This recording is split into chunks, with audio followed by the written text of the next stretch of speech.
Hey guys, welcome back to Diablo 4 quarterly update, December 2021.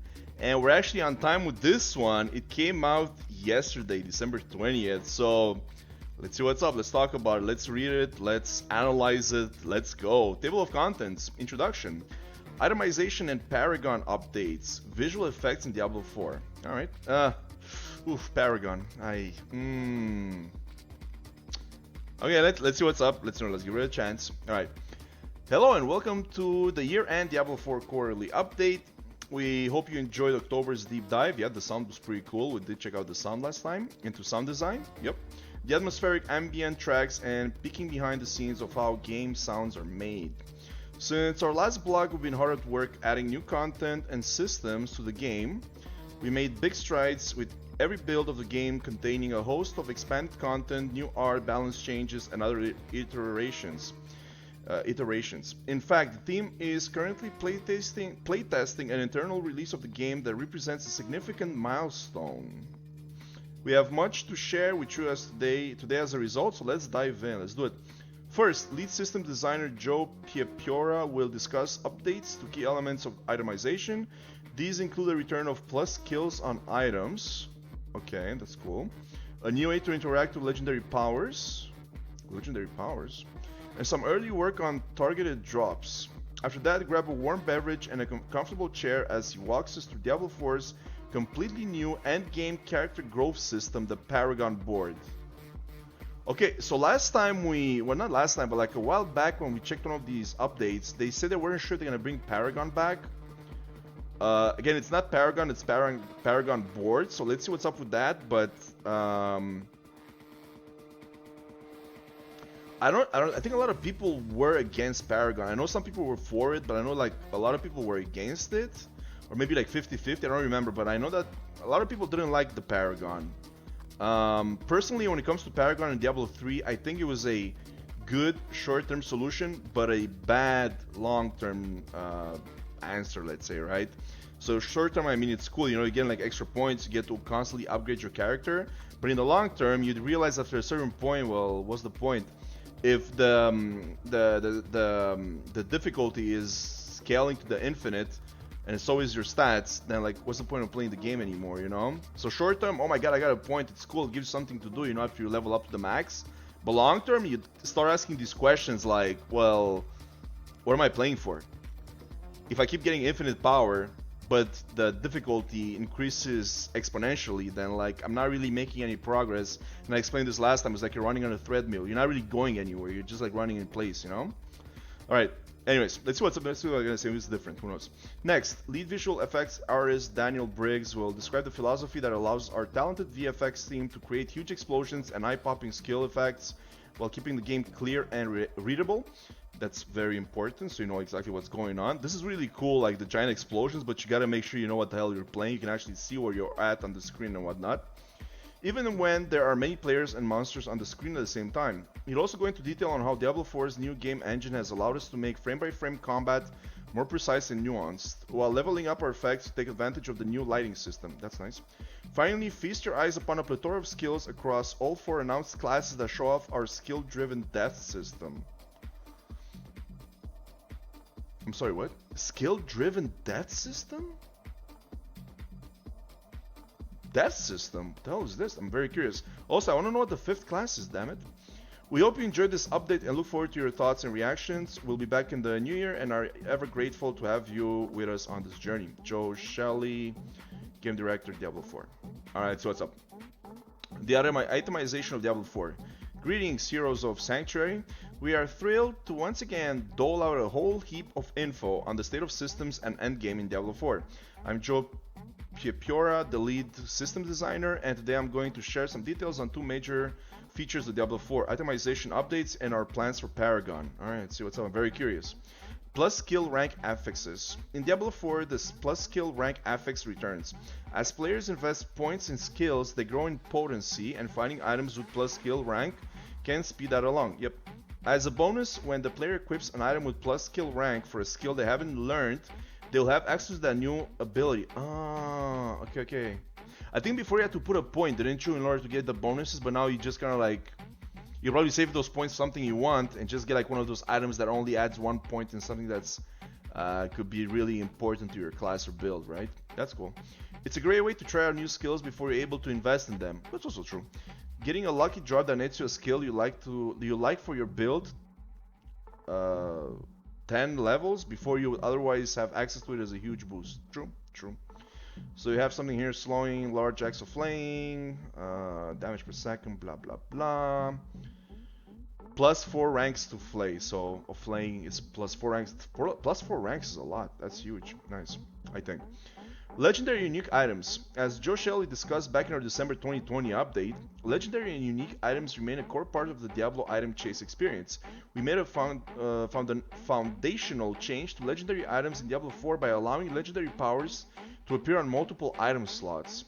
Now if you're searching for a legendary power like martial arts, which enhances the barbarian's kick ability, okay, so that's what it is, legendary power, you may find it on rings, chest plates, or helmets. There's no need to hunt for a specific item type any longer. Okay, so I guess like back in what they were saying, and I don't remember this, maybe it's true, back in the day you can only get certain plus skills on a certain item. So for example, martial arts you only get it on rings, and that's it, nothing else, right? So you have to like hunt those rings for those special abilities. While here it's more diverse, so you can actually like find them on different items, which I think is good. Now the real question is, what happens when you find a power on an axe when you really wanted it on a ring? Or you found a great legendary amulet, but can't use the power? I guess you can transfer it somehow? Well, that is when we get to introduce our new friend, the Occultist. Okay, nice design. The Occultist can... Yeah, that's it. Nice work, pretty cool. Oh my god, that's so detailed. Holy crap. Cool. I love the face thing. Awesome. The Occultist can extract a legendary power from a legendary item, crystallizing it into an essence, while destroying the item in the process.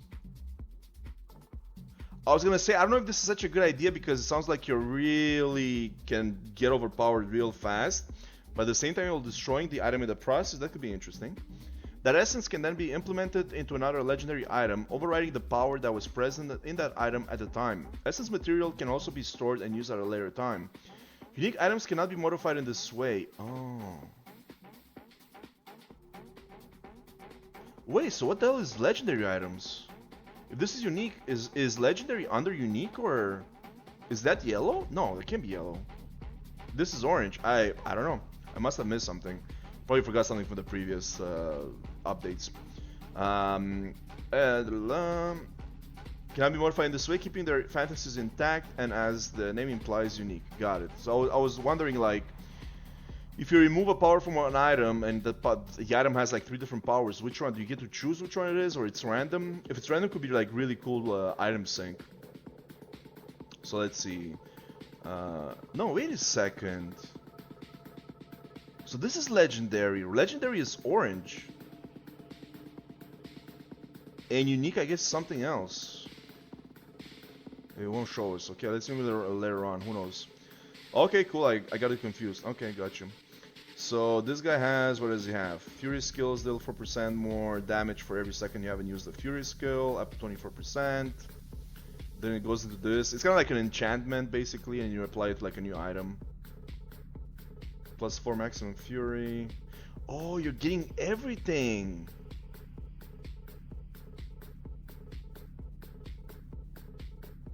Imbued.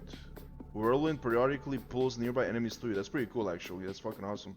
I love that. I do enjoy Cyclone in Path of Exile. So Whirlwind, for me, if I'm not getting a class that I want, if the 5th class is nothing that I care for, I'm probably gonna go Barbarian or something. Just Whirlwind my way to victory, you know?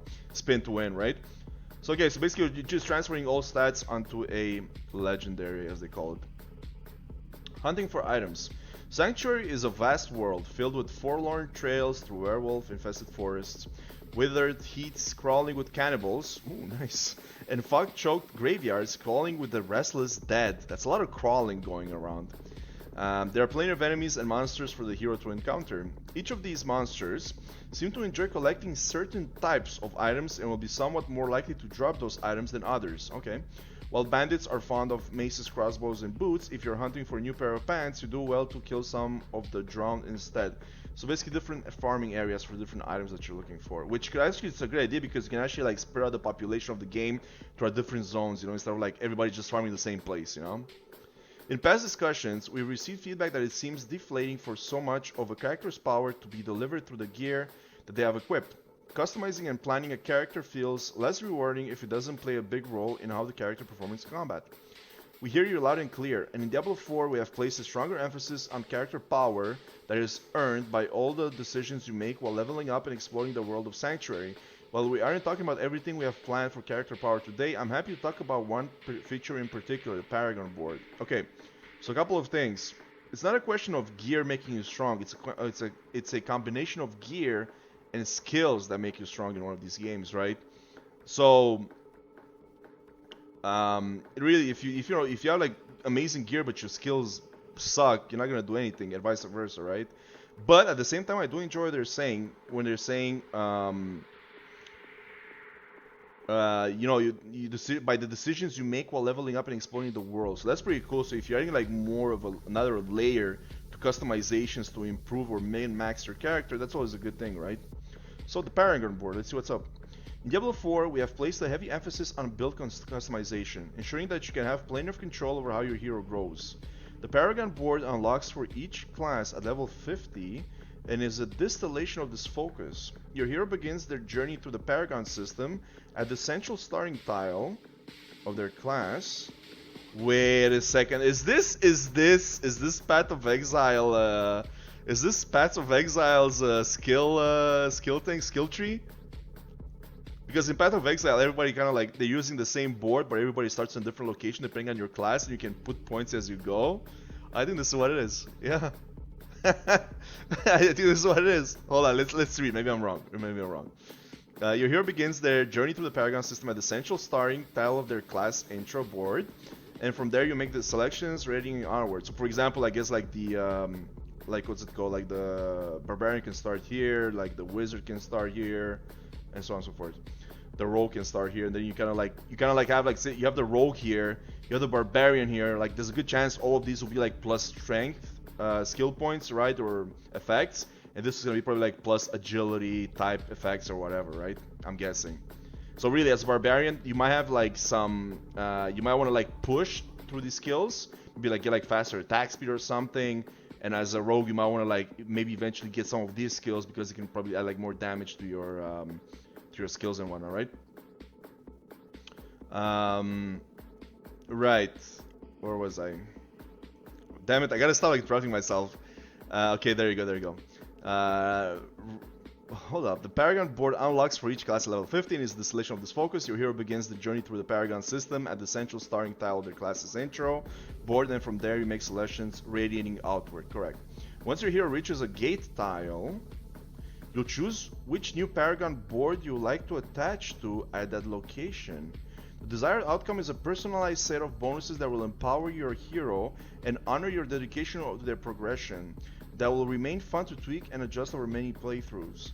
This is a lot to take in with the image below, so I'll walk through some aspects of what we're looking at here. So when they're saying a board, does that mean that, for example, Barbarian has a board and the Rogue has a board, and then once you go with the, you know, you put points to the Barbarian board, you get to one of these gates, you attach a different class board, for example, a Rogue or a Wizard or something? Or Sorcerer, whatever they're called, I forgot. Interesting. I wonder how big they are though. Is this how big they are, or is this like maybe like this how big they are? Let's see what's up. Looks interesting though. It's customization. I'm all down for that. It looks cool. The Paragon board is comprised of many fixed tiles. As the Barbarian earns experience, they will earn Paragon points, which are used to unlock a connected tile. There are a few varieties of tiles that I want to walk through. Normal tiles. These tiles are straightforward, providing a small but meaningful stat boost. Normal tiles are connective tissues that can be found throughout the board and are quite common. So again, this is like Path of Exile, where like you have these general skill, passive skill points like +5 to strength, +10 to strength, stuff like that. Magic tiles. Magic tiles are found in clusters to the board and provide a potent, more diverse set of benefits. As you might expect, these are less common than normal tiles, but are still plentiful. Rare tiles. Rare tiles offer significant boosts in power. Yo, I'm just thinking right now, what if they do the multi-class thing like in Path of Exile?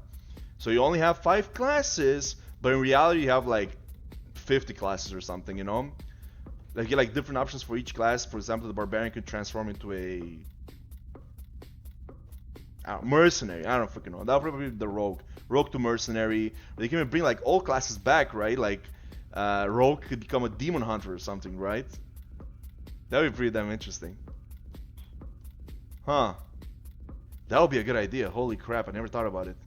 Barbarian could become like a paladin or a crusader. Wizard could become like a necromancer or a witch doctor and so on and so forth. Is this why they're doing basic classes again? Nah, no way. Let's read. Hold on, let's read. Maybe I'm getting ahead of myself, but that'd be a good idea if they don't make it. So then it would be like, I'll replace the barbarian with warrior, but whatever. From Diablo 1, right? Rare tiles. Rare tiles offer significant boosts in power. Upon entering the Paragon board for the first time, these represent great goals for players to chase, particularly once you've narrowed builds down towards highly specified goals. Rare tiles also have additional powers that unlock once the hero has raised an attribute to a sufficient level. Interesting. Interesting. Requiring some choices to be made when plotting your path through the board. Cool, that's pretty cool. And legendary tiles. After the first Paragon board, each new board has a single legendary tile that can be found at its center. Legendary tiles impart a new legendary power to the character that earns it. Okay, so here's some examples. Plus, that's exactly what I said. Plus 5 strength. Yeah, for common. Plus 10 fire existence for match. That's pretty cool, yeah. Rare. Hungering Fury. Grants 10 fury per kill. Requires 175 strength, 125 willpower, 8% increased maximum fury. That's pretty nice. And legendary.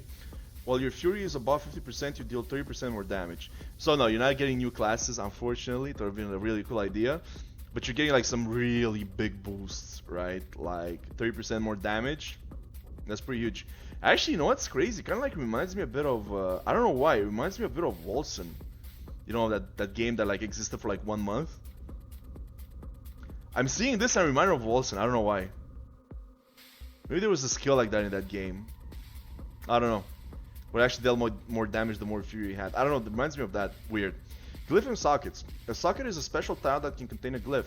Glyphs are items found throughout Sanctuary that, when embed into a Paragon board, confer various benefits based upon the number of active tiles within their area. So again, if you played Path of Exile, these are jewels. So Path of Exile, you found these jewels, like they're items, and you can insert them into the skill tree, and this will offer some bonuses if you had enough special skills around the radius of that jewel on the skill tree. So for example, you place like a jewel here. Let's say this would be a jewel. Probably that's what they're representing actually. Probably this is what they're gonna tell us. So basically, like it kind of like has to have like all these skill points around it for the jewel to work. Probably gonna do the same thing here. Right. Glyphs can also be leveled up by delving into some particularly dangerous dungeons. That's cool. That's very good. Leveling up a glyph extends the radius of their effect, allowing each one of them to draw power from war or impart power to even more active tiles. So level 3, small, 3% bonus to all nodes within range. For every 10 dexterity purchase within range, you deal 30% increased damage to vulnerable targets. Grants 40% bonus to all nodes within range. And large.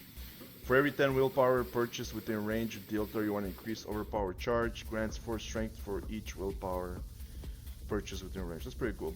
So you're getting like, you know, passive stats. So let me actually stop it for a sec here. Actually, you know what I gotta say? So obviously they're copying stuff from Path of Exile, which I had no idea they would do. I thought they're gonna stay far away from Path of Exile, but you know how Path of Exile works at the moment is the king of action RPGs, right? So it's not wrong for them to copy good things from that game, right? Because the skill tree is a good thing from that game. It allows you like a very customizable characters. How should I put it? It's really like varied and diverse. You can do like all kinds of crap with it, you know. There's some insane builds using some insane like paths in that skill tree, right? But I never expected Blizzard to like copy somebody else. I mean, you know, if you look at Blizzard back in the day, right?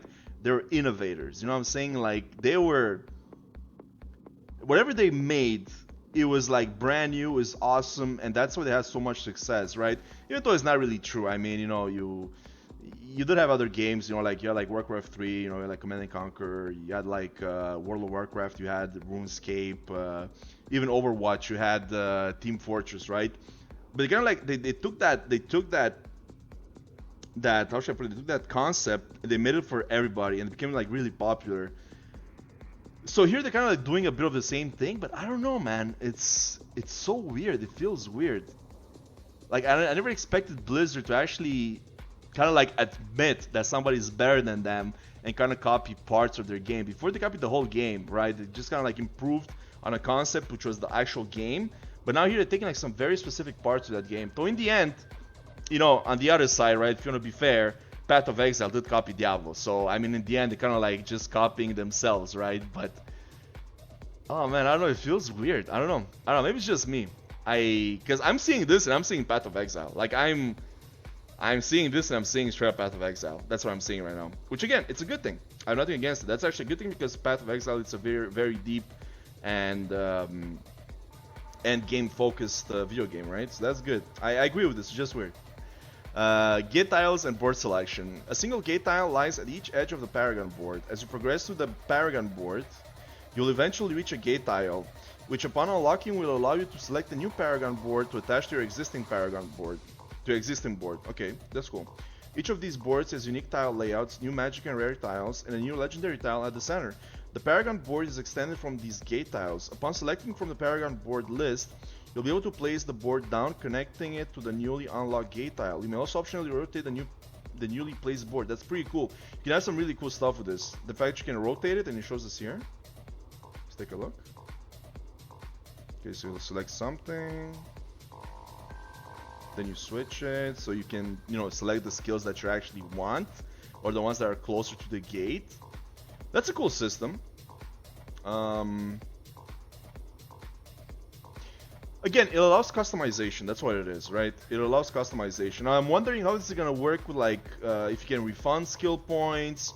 Can you cancel boards? Can you, get all your skill points back? How does it work exactly? Also, how do you select your board? Like, is it random board that you're gonna get, or is it, I doubt it's random, or each class has a specific board or 2 boards they can select, you know what I'm saying? Or 4 boards, or maybe you can feel like 2 more in here. Show me again. Maybe you can feel like 2 more here or something, I don't know. So that should be interesting, and of course, just like in Path of Exile, if you're playing this game for fun, you can randomize and do whatever you want, and you're picking points at random because you have no idea what you're doing. But for those like min-maxers, there's gonna be a list of boards online. There's gonna be a website where you can actually like follow, maybe like even the forums for Blizzard, where you can actually take the best board like all times and really maximize your skills. You know what I'm saying? If you're that type of person, which I am, so I'm probably gonna do that because I don't know. I'm very bad at building stuff, building classes and whatnot. We're hard at work on these and other features that we'll be able to share more about in future updates. So for now, that's all from the system team. Thanks for reading, and please share any feedback you have on social media, Reddit, and our forums. We'll see you in hell. Thanks. So they did copy stuff from Path of Exile, the passive skill tree, the jewels, but this is new. This is interesting. It looks massive too. Like there's a lot of skill points, right? So again, long-term wise, if you want to fill up these boards or whatever, that could be very fun. It could be like very interesting. You want to actually level up and whatnot. Now the question is, for this Paragon board, is it just like the old Paragon system? Is it infinite? And honestly, having like so many passive skill trees,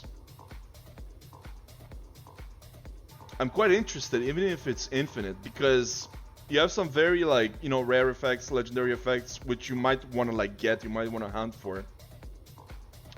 But in that case, they probably have to make Paragon skills harder to get, because before you get them fairly fast. So here's the question: is there a limit to Paragon? If yes, that could be good. If no, I don't know. If it's infinite, I mean, you can get all the skill points, right? You can become super OP or some shit, right? You can fill out all the boards. Unless they're really hard to get. It takes you maybe I don't know, like let's say 8 hours to get a point or something. And of course, even with this, you know, there's gonna be some people out there gonna be playing the game 24/7, and they're gonna get like all the skills like within a week or something, and they're gonna be like bored. You know, it's really finding a medium, right? Of people who play the game. Are you casual? Are you hardcore? And trying to like balance it around that. Interesting system that, you know, they copied from Path of Exile, but at the same time they kind of like modified it in their own way. So I do appreciate that. That's pretty cool.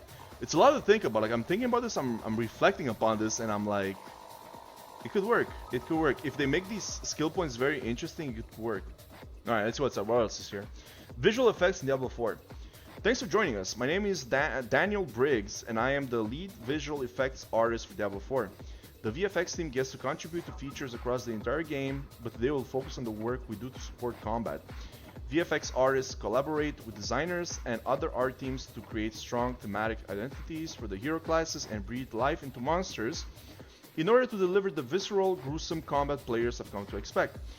VFX is an integral part of the combat experience for all Diablo games. With Diablo 4, we wanted to step up the fidelity of our effects using physically based rendering, PBR, I don't know what that is, as well as better support the core pillars of gameplay, deep hero customization, itemization, and combat readability. Good. Visual effects philosophy. Every effect plays a role in the final composition of our game. It is important to understand the context of an effect and how it best serves your experience. One of our core values at Blizzard Entertainment is gameplay first. Oh boy, I mean with the latest stories, core values. Let's keep going. No comment. You know, a lot of people made this joke. I mean, at this point, fuck it, right? And this drives a lot of the artistic decisions we make while developing visual effects for the game. It's also important to know that, you know, not everybody is guilty at Blizzard Entertainment. I'm sure there's people out there, like I said before, that are really like, you know, they really want to create something good, and you know, we gotta give them a chance, obviously, right? It's just that lately, with all the news and what's happening with Activision Blizzard, I mean, Jesus Christ, man. Jesus Christ. But we'll give them a chance, right? As much as we love to hate on Blizzard at the moment, and as much as I hated Activision for years now, we'll still give them a chance because sure, why not, right? So that's what's up. Moment to moment, gameplay is the focal point within the composition of Diablo 4. It should draw your attention. To achieve this, we must consider things like player skills, monster telegraphs, traps, damage areas, and character states. The visual effects for each of these components must be readable in all areas and lighting conditions, so you can quickly understand what is happening and use that information to make informed decisions. Very good. That's what you need, yeah. Again, if you have like too much noise, like graphics and explosions and special effects and whatever happening at the same time, you can't see shit no more, and then you just randomly die out of nowhere. Path of Exile is guilty of this sometimes. Like sometimes you just like you're walking around, something killed you, have no idea what the hell killed you because you couldn't see it. And there's plenty of YouTube videos about that if you want to like laugh at people's misery, especially those who play hardcore. In the chaos of combat, you'll need to be smart. Seeing a legendary item drop is exciting, but picking it up is not as important as reacting to a monster's attack that can one-shot hardcore characters. I just said that. They're aiming for that audience, you know? Like, they're aiming for that. And also, I guess at this point, it's pretty much confirmed hardcore mode. So hardcore, if you don't know what it is, it's you had a one life. It's a one life game. So you play a game, you die, your character stops existing. A lot of people like take a lot of people can only play these games hardcore. It's very challenging. You have to be very careful. But I guess it's more rewarding in the end because if you manage to get far in the game and we're only one life, you're it, you know, you're the shit, right? Our goal is to balance the primary, secondary, and tertiary reads to help you understand what is happening. To do this, we reserve visually loud effects for powerful skills like ultimate abilities, while weaker skills meld into the background. Each class has abilities that range from low to high in costs, cooldowns, and power. In tandem, classes have a range of visual intensity that increases with each skill power. Interesting. Also, one more thing for hardcore. If they want to make hardcore for Diablo 4, they gotta take out the extra life system from Diablo 3. So in Diablo 3, what it was, each class, basically when you're about to die, or when you die, something happens to your character where you get to like escape, or I don't know, something happens to become invincible or something, right? I played the Witch Doctor, and I remember from the Witch Doctor, when you're getting like a death blow, your character will become invincible, and you'll be able to like walk around. and eventually, like for like I think like 2-3 seconds or something, and then when you become back, you would like return back to the normal world, right?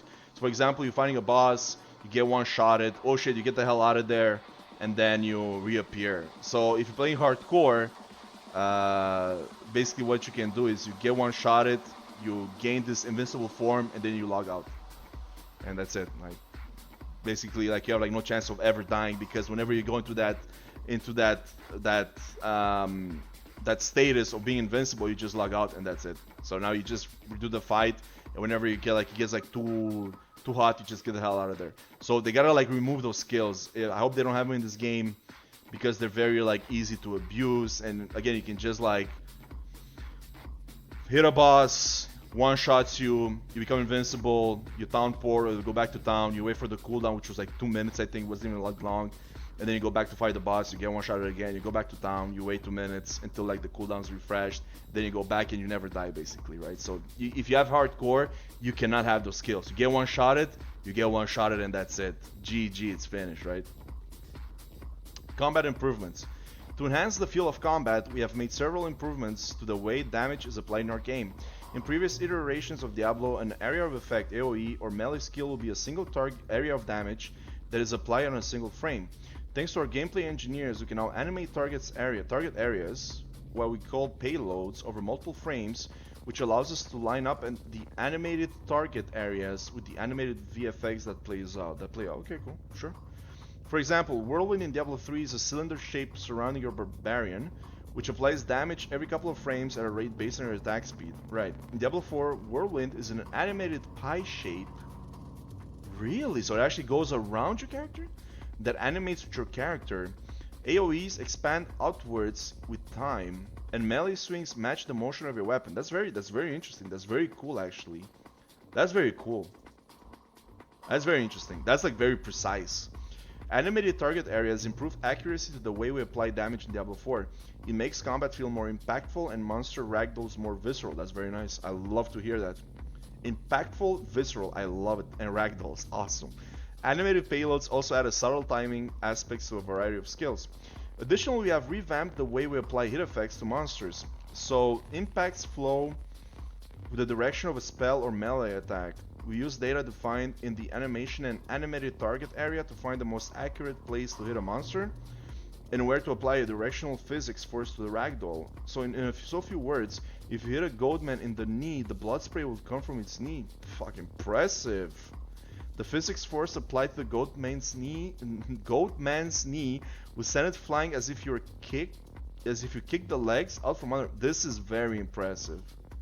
This is very impressive. And like I said before, guys, when it comes to Diablo 3, there's a lot to hate from Diablo 3, but I never hated the animations, the combat, and whatever. That was like really good. What I hated in Diablo 3, and I keep repeating myself, is the end game. That's it. Play the game for 2 weeks. There's no point in playing the game anymore.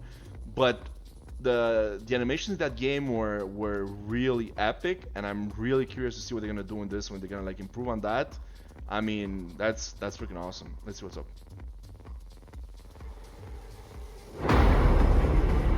Bit loud.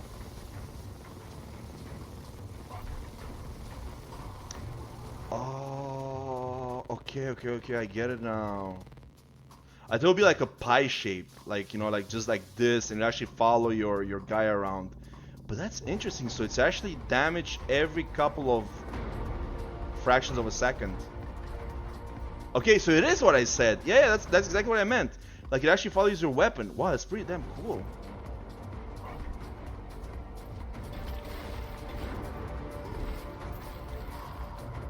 I mean, honestly, you can barely see it like in real life, but I'm guessing you're gonna see it better once you have like healthier monsters.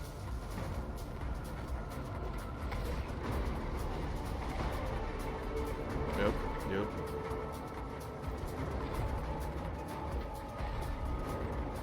Yo, check out the rocks falling down. That's pretty cool. Check this out. They fall down like in the map. That's really good. That's really impressive.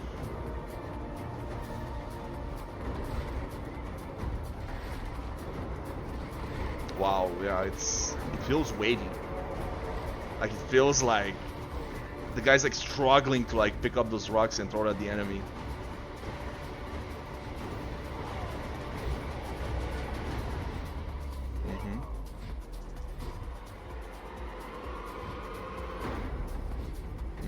That's cool. That's a really cool effect, man. That's really impressive. We haven't seen something like this in ARPGs, like, at all. I don't think we have. This is, like, really impressive.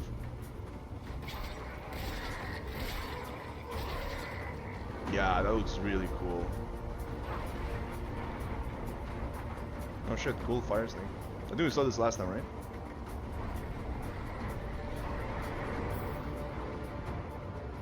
Again, you don't really see it when there's, like, you one-shot the enemies, though. They just instantly die, so you can't really tell, but once you have enemies with more HP, you can actually see it. I'm sure you can see it much better. Listen. This is impressive. This shows me that they actually do really care about this game in this sense. And I mean, we haven't seen anything like this in ARPGs. That looks really damn good. That looks really, really precise. Holy shit. Here's the other thing, right? You saw how slow the gameplay is, which I'm actually very happy to see. I do prefer a slower gameplay, and I do find, like, even Diablo 3, the best time to experience the classes, the way they work and whatnot, was at the beginning of the game, when, like, everything's, like, really slow. And I said this last time, you only got a couple of skills, and you really get to, like, maximize those skills, right? And then, like, you know, you're like 40 hours in the game, and it's like you're one-shotting 40,000 monsters at the same time. You can't even see what the fuck's going on, and you're like all over the place, and you have no idea what's going on. You're just seeing, like, flashing colors and numbers, and you're just killing shit, right? You're just going for the loot. So I really appreciate this kind of gameplay. I really wish the game would stay like that, but I know a lot of people wouldn't like that. A lot of people would be bored by this type of gameplay. But I really appreciate it when it's slow and you can see exactly what's going on. I think that's really cool. That's really cool. But anyways, very impressive. This is... wow, that's actually pretty damn good. Visual effects. Casting and receiving light. In Diablo 4, we use PBR, physically based rendering, lighting model, which means our materials look and react to light in a realistic way. You got RTX? This approach brings huge rendering improvements, but this can be counterintuitive to what a player might expect for class and monster abilities. As an example, think about what a campfire looks like in full daylight. Yeah, it looks like nothing. Pretty lackluster, right? Next, imagine what a dust cloud or smoke plume would look like in the dead of night. You can't even see it. Sorry, it'd be nearly impossible to see. To account for this, we build an engine and shader library that lets us break PBR rule sets in artistic ways. I'm okay with that. Yeah, nice. This ensures important gameplay moments shine through as clearly as possible, while keeping immersive elements full PBR so they can realistically react to light. Cool. Previous iterations of Diablo used primarily unlit particles, meaning they are not affected by the environment's lighting. These particles give you an amazing control over what the art will look like. Yeah, what you paint is what you get. The downside to unlit particles is that art may look too bright in a dark dungeon, or VFX color schemes may not feel cohesive within every environment. I agree, 100%, yeah. In Diablo 4, we use lit VFX that melt into the environment's lighting, creating a more immersive experience. Using Whirlwind as an example, seen in the video above, in bright daylight, the blade reflects light from the sun. In a dark dungeon, it will reflect more subtle light sources like torches. The dust kicked up by the skill is also lit by the environment, so it blends artfully into the world. That's very good to hear. That's awesome. If we rely solely on the environment lighting and follow true PBR rules, then gameplay readability is muddied, particularly in dark environments where weapon swing would naturally be hard to see. To counteract this, many VFX have emissivity to cast light onto the environment. Several ultimates in our game will even allow you to change the weather and lighting of the environment for the limited duration. Nice. We strive for a healthy balance of gameplay clarity and thematic immersion. That's absolutely, like, you know, you gotta go for a more artistic feel. You can't really use, like, realistic lighting and whatnot. I agree 100%. Let's go. Let's see what's up.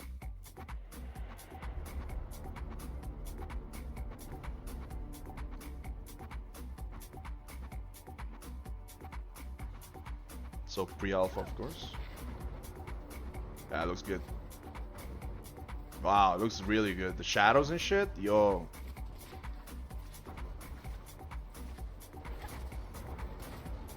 Yeah, even like you know, the colors like orange and white.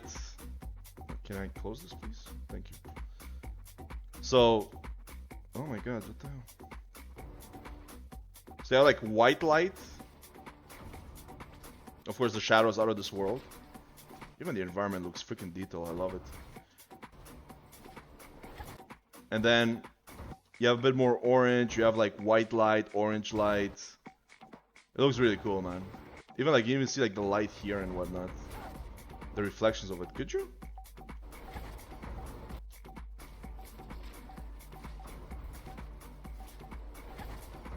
No, you can't, which doesn't make any sense because it's over the light, so you can't really reflect onto this. Makes sense. Makes sense. Hydra, whatever they're called now.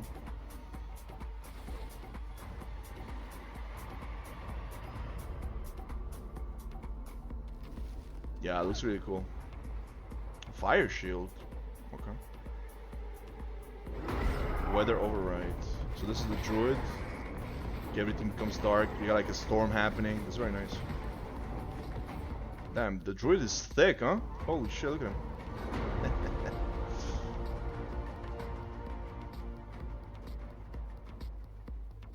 You know, it's crazy. I'm seeing these images and like I kind of wish for a minimal Diablo 4. Like this would be like mid-game gear, you know what I'm saying? Like that's it. And like the craziest gear you're gonna get is like a crown or some shit, you know? I know like it would get boring real fast, but I would love for that shit to like last quite a while. Just like minimal gear, minimal skills, and just kind of like going around with that. Because then you can really, I'm telling you, you can really appreciate what's happening instead of having like 10 million monsters and you're using 10 million skills at the same time and like you can't see shit. Also 4 skills, 6 skills in total. Run. I don't know, this is E. Maybe this is the skill tree. Q for the potion. Also green mana for the druid. Okay. But it looks very cool. Even like the way it gets dark on the outside, that's very nice. That's very nice. That's very cool. Dynamic player skills. At the end of the day, it doesn't matter what the art looks like if the gameplay isn't fun. True. One of the goals for creating player skills is to ensure that the system design team has a variety of modifiers they can utilize to create meaningful skill trees, class mechanics, legendary items, and paragon boards. Choices should affect more than your character's stats. Once we have a class skill we are happy with, the VFX team adds the ability for developers to dynamically change the size, intensity, and duration of a skill. Okay. The visual intensity of a skill will increase as you stack upgrades and items that increase the power of that ability. So what, the skill gets like more bright or something bigger as you invest points in it? I'm okay with that. So you can actually see exactly what you're putting your points into, you know? In addition, I already read this, right? Yeah. In addition to these skill modifiers, we create variants of abilities that completely change the functionality of a skill or the damage type that it deals. These skill variants can be changed by the scale, intensity, and duration modifiers as well. This allows variants of a skill to be affected by a wider range of legendary modifiers groupings. Your skill tree paragon decisions along with the items you have equipped will make your character look and play differently from other characters of the same class. So I'm thinking instead of like orange fireballs, maybe like blue fireballs? I don't know. With like extra VFX onto it? I don't know. Each of these ranges, we'll see, is handcrafted by an artist to ensure that art holds up at all supported sizes and intensities. We do not uniformly scale every piece of an effect when changing size and intensity. We modify things like spawn rate, velocity, emissivity, and color ranges, called it, to make certain that the art still fits in the world of Diablo. Cool. Okay, so everything's uniform, everything's like following everything else. Let's see what you got. Let's see.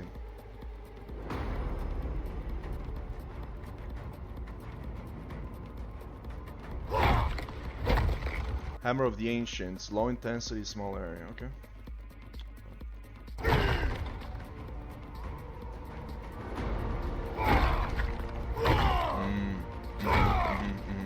Cool, cool, cool. Frost Nova.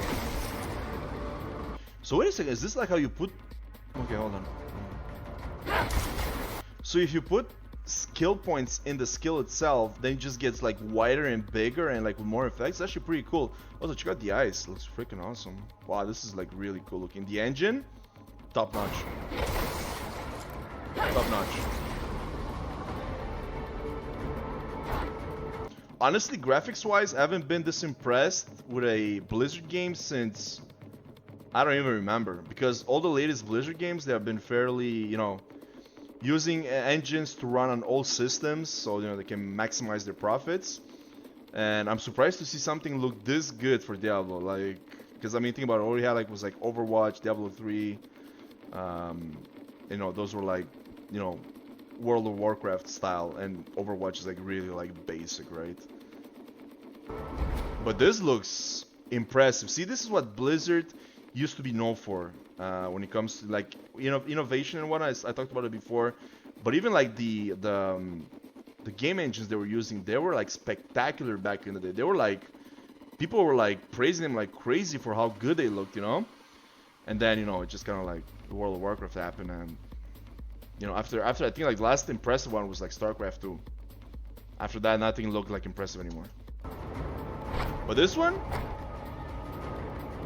I'm very impressed. Let's go. Yeah. Extra effects.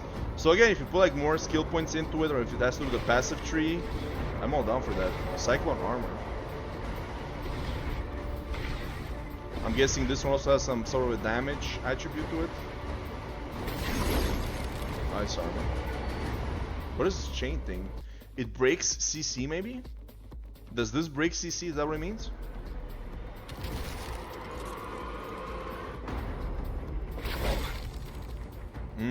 Okay, you can see the color.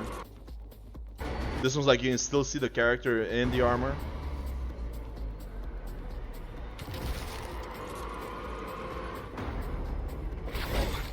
And this one's like much more intense. Got like fog around it and shit. A little blizzard happening there. Cool, cool. That's freaking awesome, man. Earth spike. Yeah. Nice, nice, nice. Very nice. Lightning spear. Yo, the engine looks really good, man. Wow. Even the sound, huh? The initial sound changed. Cool, yeah.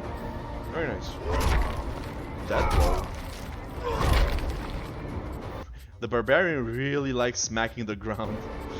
There's no enemies, obviously. Otherwise, he'd be smacking the enemies. Oh, cool. Like a little magma release, let's say.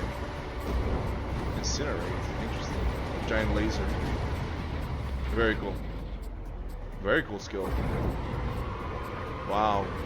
Holy shit. Even the flames, they changed to like blue, I called it. Showcase the intensity of the fire. Listen, this is very impressive. The second part of this this blog, whatever the fuck it is, has me impressed. It really like impresses me. This is good. This is what we want to see. We want your character to look incredible as well. Our items are built in a way that allows us to easily apply weapon buffs to any weapon in the game. Not only will your legendary items do awesome things, but they will make your character look amazing as well. Here's an example where we apply the same fire and poison buff to several weapons in our game. Let's see what's up. So fire weapons, poison weapon, yeah, let's see. Oh, these are skills, I think.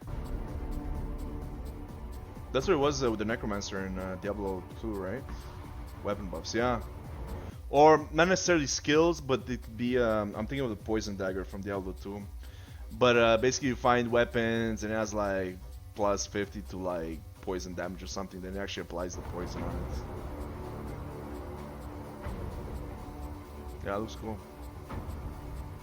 Again, I hope they keep this art style for like even like the end game weapons, I hope they don't go like World of Warcraft on this and it's like shoulder pads like 10 feet wide, you know what I'm saying? And they did speak about it, they say they wouldn't. In the previous blog post, I think. Yeah, it looks cool. See, like, check out these weapons. It's like a piece of metal and like a makeshift handle, you know what I'm saying? It looks really good. It looks really good, man. We'll see how endgame items look, but so far this looks... I think we saw a couple before, and they were fairly restrained, I gotta say. They look really cool, so I'm okay with that. Oh yeah, skill-driven deaths. Let's see what's up with this. I'm very curious. I have no idea what this could be. Sanctuary is a dark gothic world filled with horrific monsters that do horrendous things. To survive in this bleak landscape, you must be merciless towards your enemies. We're bringing back a popular feature from Diablo 3, skill-driven deaths. I don't remember this.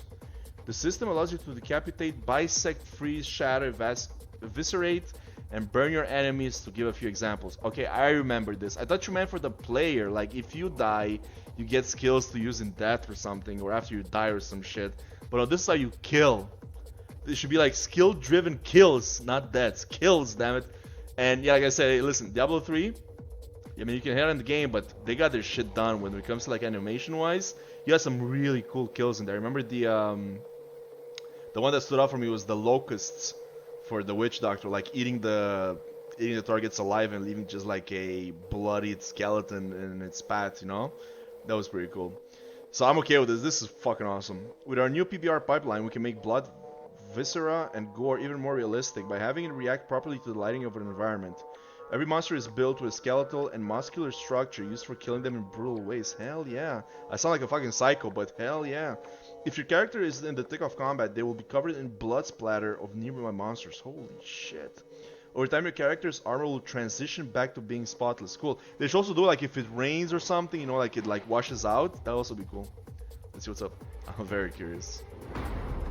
Death, joy, and blood on characters. Let's go. Goatman, yeah. Oh shit. Okay, so you can like you can skin them pretty much. And the skeleton. So we're probably gonna get good old locusts eating their targets alive. Or something similar, acid or something. Earth Spike, yeah. Werewolf. But they actually like switch. Okay, you can actually see like the muscles forming like on them when they switch, and vice versa. Oh, they do get blooded up. Oh, sick. Nice. Impressive. Hopefully we get like, you know, different type of blood and like all kinds of weird shit. Like you're killing like giant maggots. You're covered like in pus or some shit. I don't know, something disgusting, you know? It's like, ew.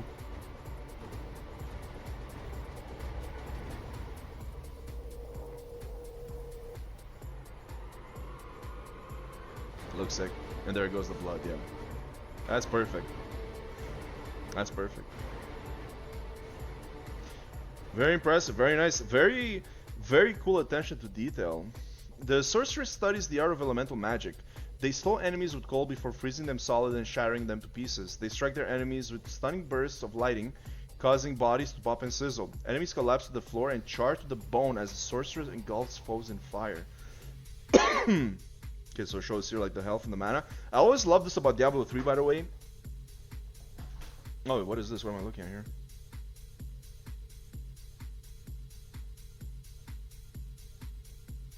What was that? I didn't get it. Health, yeah. Does something change? Or just maybe like a health graphic? And this other one? Mana. So I was saying, this is what I enjoyed in Diablo 3 over the other games in the genre. It's that every class had its own resource. I really appreciate that. It makes like every class very unique and stand out and have, you know, its own resource management, which is really cool. And once again, it made the classes much more unique, right? Compared to the other games where everybody's using mana. So like your warrior using mana, your sorcerer using mana, like fuck it, you know, just give me like rage and shit, you know, like some really cool stuff. Some examples of death types the sorcerers can trigger: freeze, shatter, break frozen monsters into pieces, nice. Char, singe the corpse of a monster with lighting, sick. Burn, scorch the monster's flesh, leaving the remains of a charred skeleton, nice. The barbarian takes pride. Okay, so and this is the druid, right? Again, I don't know why they set him up like this. I have no idea. The barbarian takes pride in their physical capabilities. Their arsenal of weaponry makes them deadly in close combat. With the power of their ancient bloodline, barbarians crush foes into piles of gore or send them flying across the battlefield. Their brute strength is equally matched by their speed and ferocity as they unleash fury on the battlefield, dismembering limbs from all that stand in their way. Who's purple? Is purple rogue? I have no idea what this is. I'm guessing this is Barbarian. We saw green for Druid. I'm guessing purple for Rogue and mana for Sorcerers. I would love them to go even further than that, and they probably are. So for example, like you have like different looking globes, maybe like some runes or something, kind of like what the Death Knights had, like in they want to say Necromancer in Diablo 4, Death Knight in World of Warcraft. I don't remember. But kind of like a whole different thing, you know, like you're just like running runes or something. I think it was World of Warcraft, Wrath of the Lich King, right? Where you're just running on runes, you're not running on magic anymore, right? Or mana. It's just like it's a whole different system whatsoever. But maybe they're gonna like kind of like change it up, like the Demon Hunter had in Diablo 3, right? It was like two different colors, right? You have to like manage that. I think they should go even further than that and just like completely change it. But this is fine. This is okay. Some examples of that types the barbarians can trigger: crush, flatten a monster under the weight of a heavy object. Flatten, holy shit. Decapitate, remove a monster's head from its body. Nice. Cut in half, sweet. What is this? Doom? I love it. Smiley face. Break lower limbs. The monster's lower body is shattered, splitting several of their joints. Ew, Jesus Christ. I want to see this work on like those giant spiders and shit. The rogue is dexterous. Their attacks are methodical. Monsters are often oblivious to their presence, and until it is far too late. A precise stab from one of their daggers or a well-placed arrow is enough to bring most monsters on the floor. The rogue finds the most opportune time to take on a fight, and they imbue weapons to gain an advantage. Oh, so like poison weapons, fire weapons, probably. Shadow magic can make a superb distraction, but their shadow clones are as deadly as their blades. I think this is a bug. I think they're trying to like show us here like are they gonna kill stuff, but it's like that's what it is, right? Like they're showing like different death animations, but I think it's just bugged and it shows us this instead. Some example of death types that rogue can trigger: eviscerate, spill the insides of a monster. Ew. Shadow energy deteriorates the life from a monster's flesh.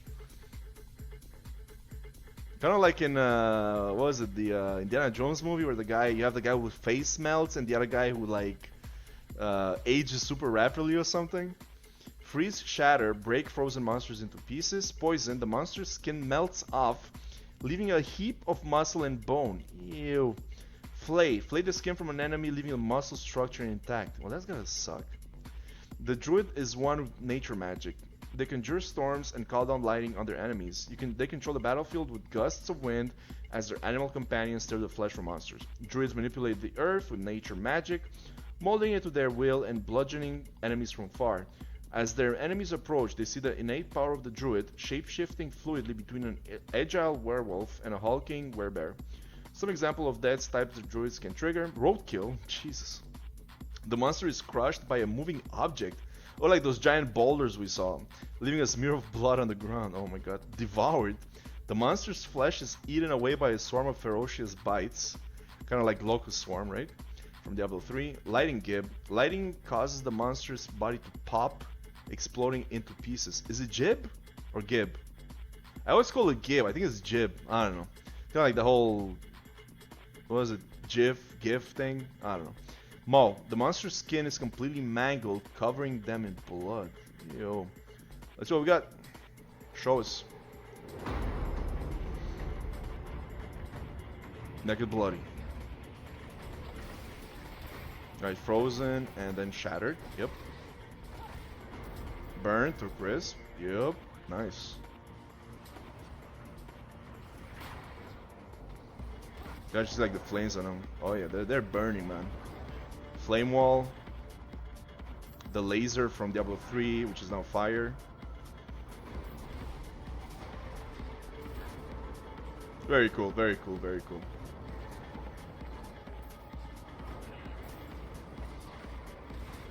Very nice. Frozen. Oh shit, look at that. What is that? Is that like an ultimate?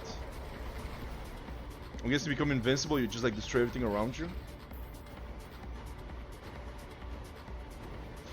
So that's what I'm saying. A move like that for hardcore could be OP for hardcore. Like it could really like limit your ways of dying. If you see you're about to die, so sometimes it could be too late to get one shot, you're dead. But you know, you just like that's like your get out of jail free card. You just press that and that's it, you know? You're safe for the moment. You can still get killed afterwards, obviously. Poison. Jesus Christ. Fudge. That's flatten, right? Or whatever it's called. Oh my god, you just... Oh my god, you just... You, there's nothing left of him. Oh, look at him, there's nothing left of him. It's like, BAM! Get out of here. Stun too, huh? That was a stun right there. Look at this guy. Stun. Bam. Oh, you can see like their insides. It looks fucking cool. Yeah, kick him the fuck out of there. I love the fact they fall off the mountain. That's so sick. That's amazing. I guess they're also showing us like a bit of ultimate abilities. Oh yeah, he summons the 3 guys from Mount Ariat, right? The warriors there. Did they speak about this before, or is this a Diablo 3 skill? I don't remember. But that's what these guys are from Diablo 2 expansion. That's cool. That's cool.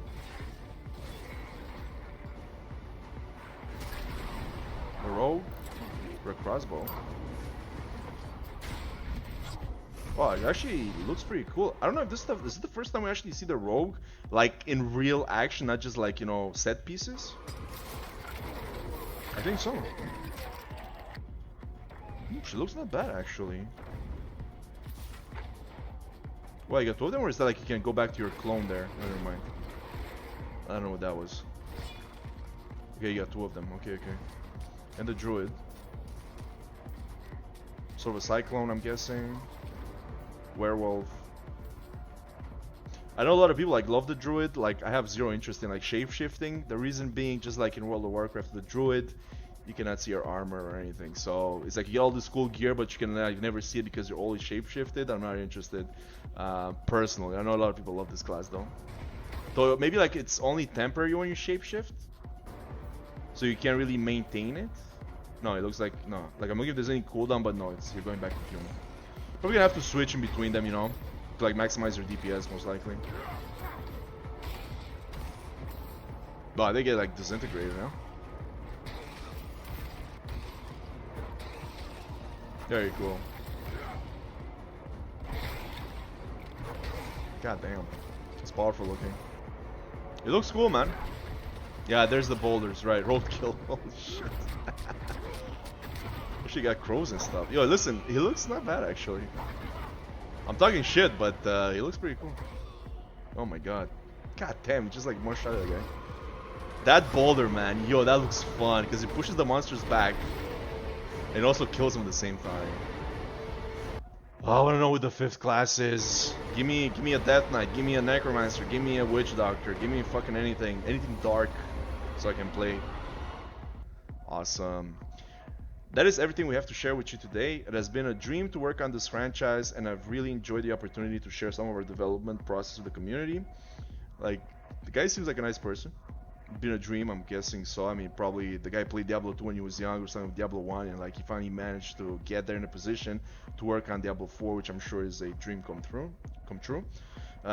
Thank you for reading our last quarterly update blog for 2021. I hope you found it exciting and interesting. We are actively listening to your feedback, and we strive to make Diablo 4 the dark, gothic game we all want to play. Please continue to share your thoughts and provide feedback on social media, Reddit, and our forums. That's what I'm doing. Thank you, X. No problem, Blizzard. I'm here for you, for the love of God. But anyways, out of all of this, the Paragon system, again, I'm surprised Blizzard copied from Path of Exile, which is not a bad thing. I'm just surprised Blizzard would copy somebody. Though again, they did it in the past, and like I said before, technically Path of Exile copied after Blizzard, so really, you know, it's kind of like coming back full circle. So the whole Paragon thing, it could be interesting. I'd probably say I'm 75% for the Paragon. There's something holding me back. I don't know what it is. It's just because when I think of if they were called it something else, maybe I'd have been down with it. But just the fact that they call it Paragon, and Diablo 3 Paragon for me was kind of like a running in place, like I said, a treadmill kind of experience, where just putting points to the infinite where you're not really doing anything. Actually, I think maybe there is, it's not infinite. I don't remember exactly, but you can put points and put points and put points. But at the same time, you choose your difficulty to go as hard as you want. So really, in the end, you're not advancing. You're just running in place, really.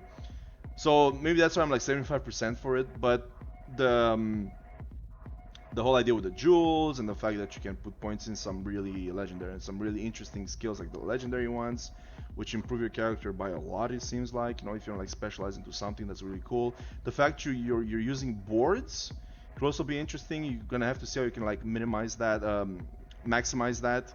And I'm also wondering, is it infinite Paragon points or it's actually like a finite source of points, you know what I'm saying? So I'm 75% on that, but I'm 200% on the rest. I mean, the graphics, I think this is the first time in forever that I've been impressed with Blizzard graphics, because they usually keep it for everybody's PC. So if you have like a PC from like 10 years ago, Blizzard games will run on that and you're not gonna have any problems playing it, just because, you know, they want to reach a wider audience, aka I want to make more money. You know what I'm saying? They don't care about the wider audience. They want to make more money. If they could make it like if you like if they could make a game that's gonna bring them like twice as much money, but it's only for high-end PCs, they're gonna do it. They're not gonna give a fuck. You know what I'm saying? It's a business after all. You want to make money. It's normal. You know, I'm not against it. It's obviously it's fucking normal, right? But I think this is the first time in forever that I've actually been impressed with the graphics in a game. And Diablo 4, I mean, what I've done so far with the VFX and the lighting and the monsters, it looks really damn good. And like I said before, even Diablo 3, it looked good. And I didn't have a problem with Diablo 3 art back then, and that's what I said in one of my last posts for these updates. But now looking at the art for Diablo 4, and looking back on Diablo 3, I can see the difference. I mean, the art in this game looks brutal. It looks real. It looks visceral, you know, as you said, you know. I mean, like, it's just a piece of, like, here's your sword. It's a piece of goddamn, it's a piece of metal with, like, some duct tape at the end. And, like, there you go kill people with it, you know. So that's very, like, very crude. I like that shit, you know. Again, I wish they kind of, like, kept, like, this minimal going forward, this minimal style, but I know they can't, because eventually you're gonna have to go into end game and you have to throw like 50 monsters at you, you know? But very impressed. The skills look freaking sick. I love the fact that you put more points into them, they get better and better visually. That's actually really cool, because you can actually see, like, if you're playing with multiple people, you can see what people put their points into without actually seeing their skill tree, right? So if some guy has like a really powerful fireball, you can see it right away. Then you know that, oh my god, this guy put like 20 points in his fireball skill, so like that's what he's using, right? That looks very cool. That looks really cool. That's very impressive. Like I said, I don't think we have seen anything like this in an ARPG before, and I'm very impressed that this comes from Blizzard. You know, the fact being, as always, that Blizzard back in the day was super awesome, and then they turned into super shit. And I'm seeing like rays of light that maybe the old Blizzard is coming back, which is impossible because it's not the same people working there anymore. But maybe like these new people, new generation of people working for Blizzard, maybe they have some better ideas. Maybe they're a bit more, well, it's not up to them really. I want to say they're a bit more less money hungry, but you know, that's not true, right? Because it's not them who decide, it's Activision, right? So, and Activision, you know, Activision, right? I mean, let's not get into that. But it looks really cool, man. I'm really impressed. Good job, guys. I mean, damn, this looks good. It makes me want to play Diablo 4. Like, I want to play it right now, to be honest. So that's always a good sign. Anyways, I'm not rambling. Thank you for watching, guys. I'll see you. Peace.